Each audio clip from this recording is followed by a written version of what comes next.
네, 제가 성경의 구원을 연구하는 중에 가장 설명하기 어려운 그런 구절들이 마태복음 5장에서 7장에 있는 산상설교였습니다.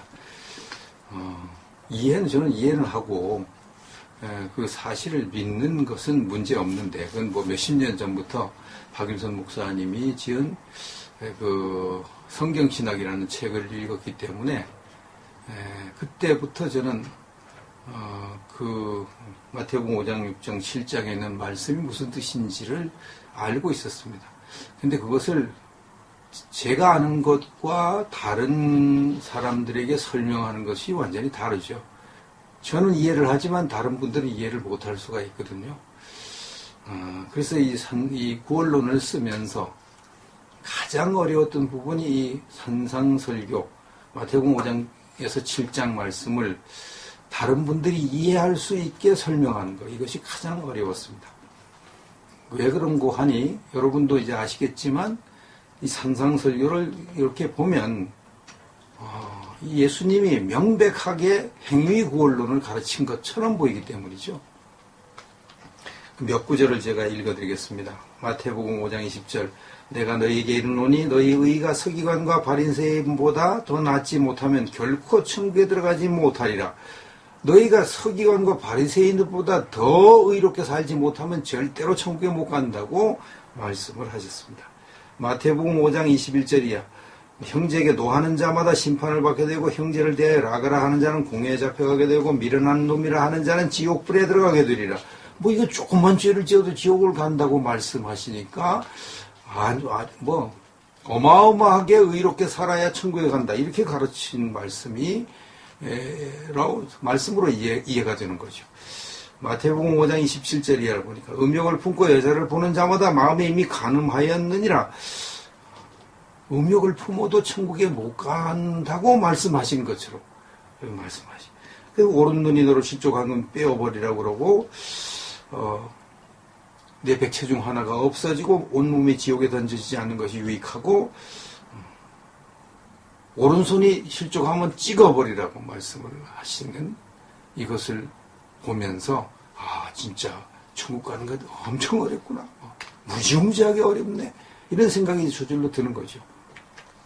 마태복음 5장 38절에 보니까 내 오른편 뺨을 치거든 왼편도 돌려대며 또 너를 고발하여 속옷을 가지고자 하는 자에게 겉옷까지도 가지게 하며 또 누군지 너로 억지로 우리를 가게 하거든 그 사람과 심리를 동행하고 내게 구하는 자에게 주며 내게 꾸고자 하는 자에게 거절하지 말라. 이같이 한즉 하늘에 계신 너희 아버지의 아들이 되리니, 이렇게 말씀을 합니다.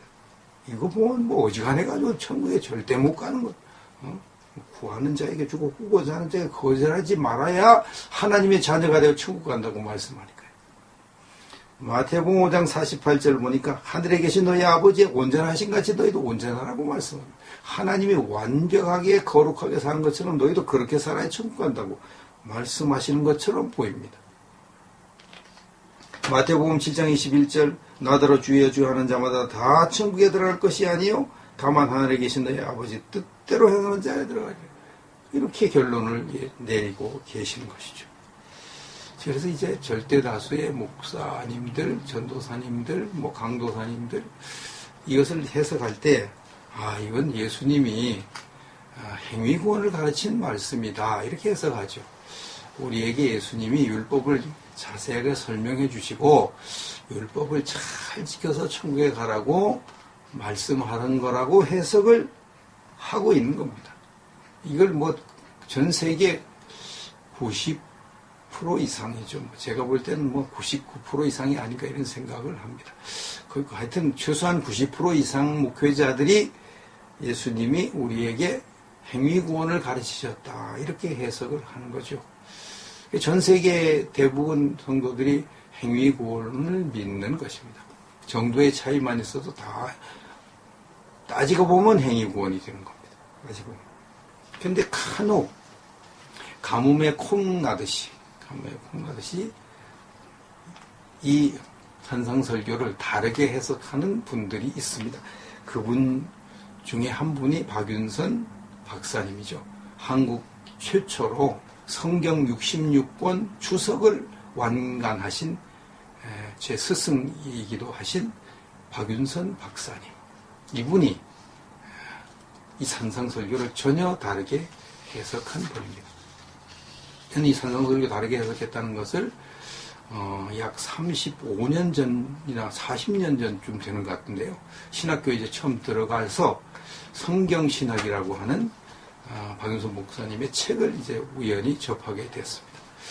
그걸 이제 그때 그걸 읽고 제가 눈이 번쩍 떠졌습니다. 거기에 산상설교에 나타난 예수님의 구원론 뭐 이런 제목이 있습니다. 거기 한 부분이. 그래서 제가 그걸 읽고 이거 내가 지금까지 해석한 거와 깨달은 거와 전혀 다르구나 하는 것을 알게 되었습니다. 거기에 기록된 산상 성경신학에 쓴 대목, 두 대목을 읽어드리겠습니다. 이 부분 마태복음 5장 17절에서 7장 29절, 이 부분도 소망 없는 율법주의의 선언이 아니다. 이 부분은 그리스도를 믿음으로만 구원받게 되는 도리를 간접적으로 가르친다. 즉 그것은 참된 율법의 표준은 높기 때문에 사람이 지키기 어려울 것을 보여주어 사람으로 하여금 하나님의 은혜로만 구원받을 수 있음을 기대하게 한다. 이렇게 해석을 했더라고요. 마태복음 5장에서 7장 말씀을 지금까지 저는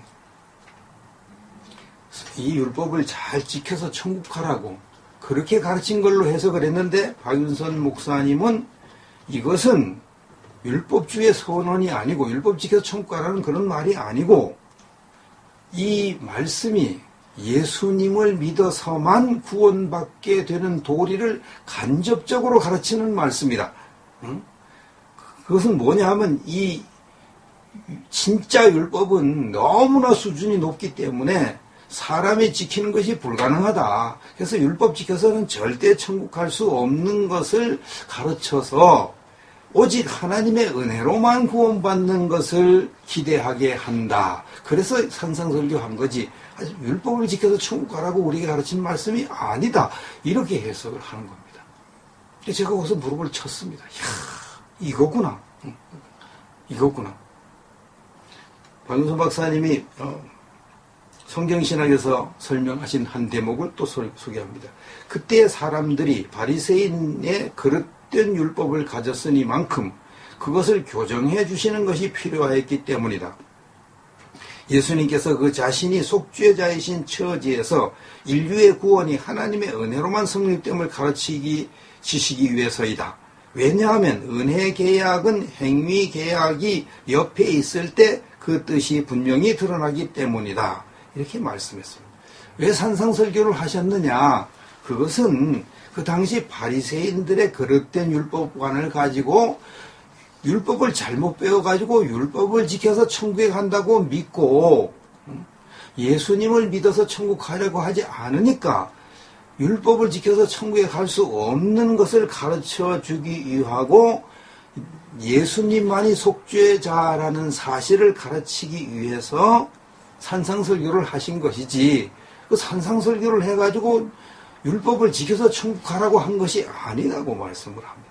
그리고 이 은혜계약, 즉 구원은 행위계약, 노력, 율법이 옆에 있을 때 그 뜻이 분명히 드러나는 거죠. 그래서 이 산상설교의 율법을 쭉 깨달으면 예수님의 구원이 확 드러나 버린다는 거죠.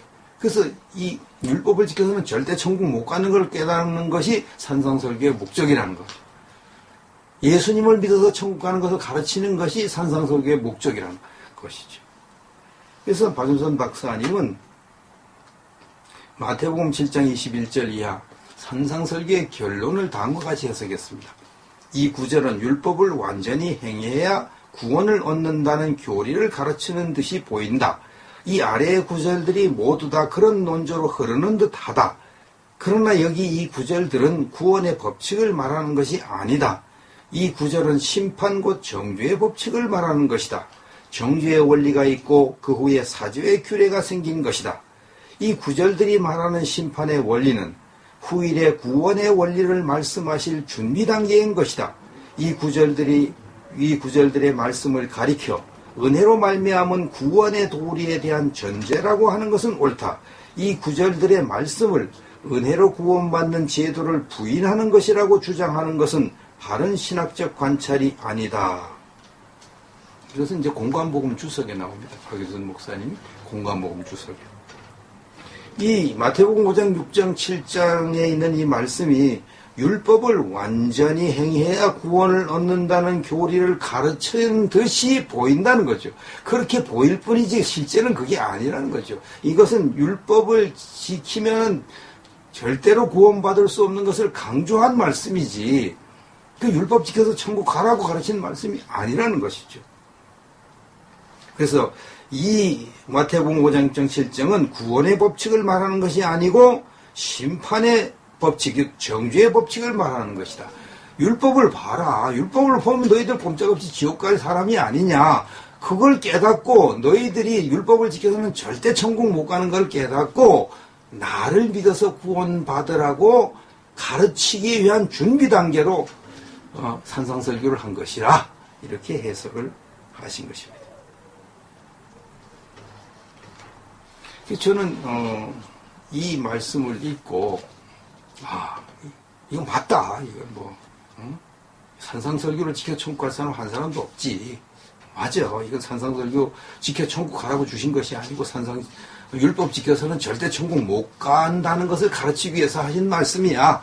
이렇게 저는 깨닫고 박윤선 목사님의 이 성경신학에 해서 또 공관복음에 해서 이것을 근거로 이 책을 썼죠. 초판. 이 책의 초판. 이 책 초판은 이제 이것이 구원이다 이렇게 나왔는데 지금 이제 지옥에 가는 크리스천들 이렇게 제목을 바꿨습니다. 초판을 이제 출판을 했습니다. 출판을. 구원이라는 단어가 여러 가지 용도로 사용된 것도 여기에 자세히 설명했고 또 박윤선 목사님이 이 산상설교 해석도 이렇게 설명해서 초판을 출판했습니다. 그런데요. 저는 이 박윤선 목사님 주석이 옳다고 믿었는데 이상한 일이 벌어졌는데요. 박윤선 목사님의 제자들 가운데 대부분이 저희가 소속한 교단의 목회자들이 다 거의 99%가 다 박윤선 목사님 제자들이거든요. 그 박윤선 목사님의 제자들 대부분, 제가 속한 노회의 목회자들 대부분이요. 제 이 책을 인정하지 않는 겁니다. 그들이 말로는 박윤선 목사님이 성경 해석을 잘못했다 이렇게 해석을 말 안 해요. 그럼 자기 스승을 공격하는 거예요. 그렇게 말 안 합니다. 그럼 무조건 이 책은 잘못됐다 그래요. 잘못됐다. 야고보서 2장 14절 같은 건 시비를 안 겁니다. 그건 뭐 누가 봐도 그건 바르게 해석한 거니까 시비를 안 거고 그건 잘했다고 그래요. 근데 이 산상설교 이것은 안 받아줘. 그래서 지금 박윤선 목사님도 해석했는데 그래도 안 된다는 겁니다. 그러면 이제 이 책을 폐기하라고 요구하는 겁니다. 폐기 안 하면 가만히 안 있겠다고 주장을 하고요. 그래서 막 제가 고민 많이 했습니다. 그래서 이제 폐기를 하냐 마느냐 절대 이거 폐기하면 안 되는데 뭐 이러면서 하나님이 어떻게 깨닫게 해주는데 이걸 폐기하냐 이러면서 이제 막 버티다가 하도 뭐 설득을 하고 막 사정하고 그래서 제가 또 마음이 약해가지고 폐기한다고 공식적으로 노예에서 선언을 하고요. 약속을 했는데 그날 이제 집으로 돌아오다가 제가 죽다 살아났습니다. 죽다. 그러니까 얼굴이 이티같이 변하고 온몸이 축 처지고 갑자기 시력이 다 가서 하나도 안 보이고 곧 죽을 것 같아요. 최소한 저는 시각장애인 되구나, 맹인 되구나, 저는 그렇게 생각했습니다. 그래가지고 뭐 불이 나게 회개를 하고요. 회개를 하고. 그랬더니 또 신기하게 회개한 지 한 2, 3분 만에 그냥 시력이 다 금방 또 회복돼가고 깜깜하고 아무것도 안 보이는데 금방 또 보이더라고요. 그래서 이거 하나님이 나를 다루시는구나. 확실하게 깨닫고요. 그 다음부터는요, 하나님 겁나가지고 끝까지 가자. 우리가 뭐 노예에서 쫓겨나더라도 목사직을 박탈당하도 끝까지 가자. 제 아내도 그렇게 말했고요. 끝까지 갔어요. 그러니까 결국 쫓아내더라고요. 근데 하나님 참 제 기대와는 달리 제가 이 교단에서 쫓겨난 다음에 이 산상설교를 누가 봐도 이건 명확하게 해석했다. 그렇게 해석하도록 지혜를 주셨어요. 그것도 성경으로 명확하게 해석하도록. 그렇게 해가지고 제가 책을 다시 써서 보급을 하고 또 유튜브에 다시 올리고 그러니까 많은 절대다수의 목회자들이 진짜 이 책은 잘 썼다고. 진짜 이 책은 100만 불짜리 책이라고. 진짜 이 책은 이제 가르쳐야 되겠다고. 한국의 10대 교회에 드는 목사님도 그렇게 말할 정도로 저한테 직접 전화를 걸어서 말씀할 정도로 이런 기적이 지금 일어나고 있고요. 많은 목회자들뿐만 아니라 성도님들도 이 책을 지금 사서 읽고 있는 이런 기적이 일어나고 있습니다. 이것을 제가 어떻게 깨달았냐 하면요. 오늘날 하나님이 이 책을 해석하는 고민하는데 오늘 하나님이 번쩍하더니까 이 산상설교를 해석할 수 있는 그 실마리를 탁 가르쳐 줬습니다. 그것이 이제 마태복음 14장 15절 이하에 있는 말씀입니다. 마태복음 14장 15절 이하에 있는 말씀. 이게 탁 떠오르게 하십니다. 마태복음 14장 15절부터 봅니다. 저녁이 되매 제자들이 나와 이르되 이곳은 빈들이요 때도 이미 저물었으니 무리를 보내어 마을에 들어가 먹을 것을 사 먹게 하소서. 예수께서 이르시되 갈 것 없다. 너희가 먹을 것을 주라. 제자들이 이르되 여기 우리에게 있는 것은 떡 5개와 물고기 2마리 뿐이니이다. 이르시되 그것을 내게 가져오라 하시고 무리를 명하여 잔뒤에 앉히시고 떡 5개와 물고기 2마리를 가지사 하늘을 우러러 축사하시고 떡을 떼어 제자들에게 주심에 제자들이 무리에게 주니 다 배불리 먹고 남은 조각을 12바구니에 차게 거두었으며 먹은 사람은 여자와 어린 여에 5,000명이나 되었더라. 여기서 하나님이 저에게 가르쳐준 말씀이 너희가 먹을 것을 주라 하는 말씀입니다. 너희가 먹을 것을 주라. 이 말씀이 탁 떠오르면서요. 산상설교가 확 풀려버렸습니다. 너희가 먹을 것을 주라. 예전에는 그냥 아무 생각 없이 그렇게 말씀했나 보다 이렇게 생각했는데요. 이 말씀이 무슨 뜻인지 알고 나니까요. 이게 엄청난 말씀이더라고요. 그 당시에 이 베세다 광야에 남자 어른만 5,000명이 모였고요. 여자 어린이를 합치면 10,000명 이상 모였습니다. 저녁 때가 되니까 애들은 배고파도 칭얼대고 노인들은 힘이 없어서 주저앉아있는 모습이 제자들 눈에 보이니까 저 사람들에게 어떻게 저녁을 먹어야 되겠는데 이게 자기들이 저녁을 먹일 길이 없잖아요. 어디서 음식을 만들어내겠습니까? 그래서 이제 고민하다가 예수님께 부탁을 드리죠. 뭐라고 합니까? 이 사람들 마을에 보내서 먹을 것을 사 먹게 해주세요. 먹을 것을 사 먹게 해주세요. 이렇게 부탁을 드렸습니다. 그랬더니 예수님께서 뭐라고 하십니까? 갈 것 없다. 너희가 먹을 것을 주라. 이렇게 말씀하신 거예요. 이 제자들이 이 말씀을 듣고 얼마나 놀랐겠습니까? 아니 제자들이 부탁한 대로 그래 그럼 마을에 가서 먹을 것을 사 먹는 사람 사 먹고 그렇게 하도록 해라 이렇게 말씀하면 이게 정상인데 그거 보내지 말고 너희가 먹을 것을 주라고 하니까 제자들이 얼마나 충격을 받았겠냐 이 말이에요. 왜요? 자기들이 무슨 수로 죽었다 깨어나도 이 10,000명이 넘는 사람들을 먹일 음식을 마련할 수가 없잖아요. 돈도 없고 음식을 마련할 길이 없잖아요. 그런데 너희가 먹을 것을 주라고 하니까 그야말로 이 세상 말로 미치고 발작 뛸 일이죠. 그래서 제자들은 별 생각 다 했을 거예요. 예수님이 더위 잡수셨나? 왜 지금 갑자기 말도 안 되는 말씀을 하시는 거예요? 우리 보고 먹을 거 주라고 그러면 도대체 우리 보고 어떻게 하라는 거야? 이게 예수님 혹시 해가닥 된 거 아니야? 별별 생각이 다 들고 말은 못하고 속으로 꿍꿍대고 투덜대고 그렇게 하고 있었을 거 아닙니까? 말도 안 되는 소리 했으니까요. 말도 안 되는 소리. 예, 마가복음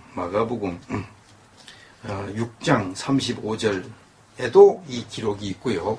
이 기록이 있고 또 요한복음 6장 5절 7절에도 기록이 있습니다. 이것은 이제 사실이니까 이렇게 또 하고 또 이게 중요하니까 또 하고 이렇게 됐습니다. 근데 요한복음 6장 5절 7절에 보면 예수님이 왜 제자들에게 이렇게 너희가 먹을 것을 주라고 말도 안 되는 소리를 하셨는지 그 이유를 알 수 있는 말씀이 있어요. 마태복음, 요한복음 6장 5절. 예수께서 눈을 들어 큰 무리가 눈을 들어 큰 무리가 자기에게로 오는 것을 보시고 빌립에게 이르시되 우리가 어디서 떡을 사서 이 사람들을 먹이겠느냐 하시니 이렇게 말씀하시면 친히 어떻게 하실지를 아시고 빌립을 시험하고자 하심이라. 빌립이 대답하되 각 사람으로 조금씩 받게 할지라도 200데나리온의 떡이 부족하리이다. 이게 오병이어 기적이 일어났을 때 일어났던 또 한 가지 사건이거든요. 그래서 예수님은 미리 사람들이 이렇게 오는 걸 보고요. 야, 우리가 빌립 옆에 있는 빌립 보고, 야, 우리가 어디서 이거 음식을 사서 이 사람들을 먹이겠느냐, 이렇게 물어봐요. 그렇게 뭐 하는 것은 빌립을 시험하기 위해서 그렇다. 빌립의 믿음이 어떤지 시험하기 위해서 그렇다고 그랬어요. 그랬더니 빌립이, 아니, 이 사람들이 조금씩 받게 할지라도 음식을 이 사람들에게 조금씩 나눠줘도 200데나리온의 떡이 부족할 것입니다. 이렇게 대답을 하죠. 그래서 이것은 이 사람들을 먹이는 것은 불가능입니다. 그 말이죠. 200데나리온 돈도 없고 돈이 있어도 어디서 떡을 사서 먹이냐 이 말이죠. 안 된다. 이 사람들 먹일 것을 포기하세요. 그 말이 있거든요. 예수님은 우리는 안 되지만 주님은 할 수 있지 않습니까? 이 말 듣고 싶잖아요. 빌립의 믿음을 시험하기 위해서. 빌립은 그런 믿음이 없어요. 머리만 계산만 잘해요. 그래서 불합격을 하죠. 이 제자들 보고 똑같이 시험하는 거예요. 너희가 먹을 것을 주어라. 이 말은 진짜 먹을 것을 주라는 말이 아니고요. 너희가 먹을 것을 주려고 하지 말고 나를 믿어봐. 나를 믿어서 문제를 해결해야지. 그거 가르쳐 주려고 지금 너희가 먹을 것 주라고 하는 이 말도 안 되는 소리. 제자들이 완전히 멘붕 상태에 빠질 만한 말. 완전히 놀라 나가 자빠지고 자기들의 힘으로 이 10,000명이 넘는 사람들을 먹이려고 애쓰는 것을 포기하게 만드는 그 말씀을 예수님께서 하시는 거예요. 이것은 이런 말, 절대로 할 수 없는 일을 하라고 하는 이런 것을 이런 수사법, 이런 어법을 이끌어서 반어법이다. 그래서 반어법. 말과는 반대로 뜻을 담아서 하는 것을 반어법이라고 그러잖아요. 그래서 어디 가지 못하게 하기 위해서 그곳에 가면 굉장히 위험하다는 것을 말해놓고 그곳에 가라 이렇게 말하. 그건 절대 가지 말라는 뜻이거든요. 절대 가지 말라. 그래서 표현은 가라고 되어 있는데 그 해석을 할 때는 절대로 가지 말라는 뜻이다. 이렇게 해석을. 그래서 너희가 먹을 것을 주라는 말을 표현은 주라고 되어 있지만 이것을 반대로 해석해야 되는 거예요. 너희가 먹을 것을 주려고 절대 노력하지 마라. 이것을 이렇게 해석하는 것이 이제 맞는 해석인 것이죠. 이런 것을 그래서 반어법 그럽니다. 반어법이 강조어법이기 때문에 효과가 좋습니다. 너희가 먹을 것을 주려고 하지 마라 이렇게 말하는 것보다 너희가 먹을 것을 주려고 해. 너희가 먹을 것을 줘 이렇게 말하는 것이 훨씬 더 큰 충격을 줍니다. 먹을 것 주려고 하지 마라 그러면 예수님 말씀하니까 주려고 하지 말아야지 잘 됐네 좀 딱하지만 예수님도 하지 말라는데 하지 마라 이러고 그럼 그만둬요. 너희가 먹을 것을 줘 그러면 이제 그 반어법 이해 못하는 사람이 충격을 받아가지고, 도대체 예수님 말도 안 되는 소리를 왜 하는 거야? 이러면서, 그럼 주지도 우리 보고 주라면 우리 줄 수도 없는데 하면서 투덜 소리를 내고 이렇게 하다 보면 자기들이 얼마나 어리석은 걸 이제 나중에 깨닫게 되는 거죠. 나중에 오병이어가 돼가지고 12광준에 남도록 먹고 남은 것을 보고 얼마나 그들이 부끄러웠겠습니까? 자기들이 그걸 해결하려고 그렇게 애를 쓰는 것을 예수님이 너무나 한심해가지고 너희가 그걸 주라고 했다는 거. 아이고, 그걸 반어법으로 말씀했는데 그걸 몰라가지고 우리가 멍청하게 속으로 예수님 욕하고 흉보고 그랬네. 얼굴이 빨개졌을 거 아닙니까?